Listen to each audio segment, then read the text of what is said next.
Brilliance Audio presents Discretion by Karina Halle, performed by Summer Morton and John Lane.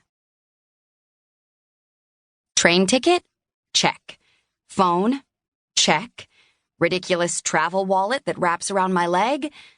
I rummage through the compartments in my backpack, rifle through my crossbody purse, and look around the empty dorm room, frantically trying to remember where I put the damn thing. It's not like it contains my money, credit cards, and passport. I'd spent the morning going for a jog along the promenade and had only taken some euros along with me for my post-workout coffee. Then I spent the rest of the day hanging around the common room and munching on last night's leftovers from the hostel's barbecue.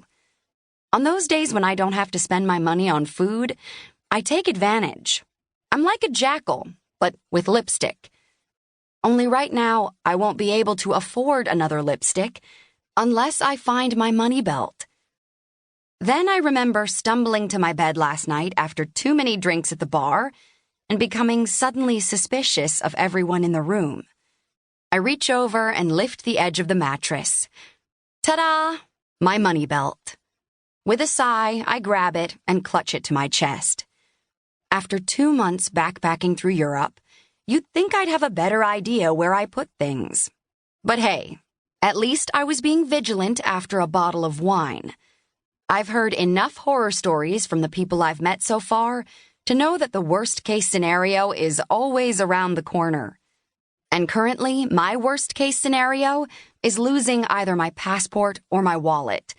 Hence the ugly and uncomfortable money belt I wear strapped around my calf.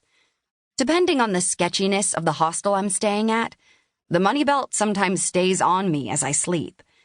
Last night, I apparently thought hiding it under my mattress was somewhat of a happy medium.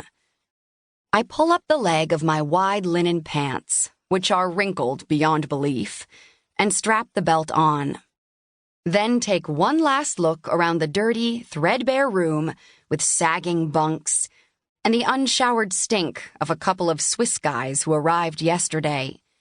They're probably out at the clubs right now, but their sour aroma is here to stay.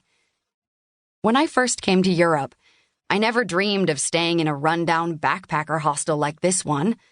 But then again, when I first came to Europe, I was with my ex, Tom, and I had nothing but love and adventure in front of me, not to mention security for the first time in my life.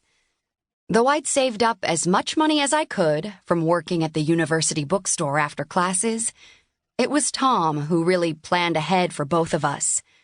Traveling as a couple, it was rare that we stayed at a hostel, and when we did, it was always in a private room. Most of the time we were in a hotel. Nothing fancy, but nothing that smelled like alcohol-infused farts either. Then, a month into our travels, I'd gotten an email from my friend Chantal back home.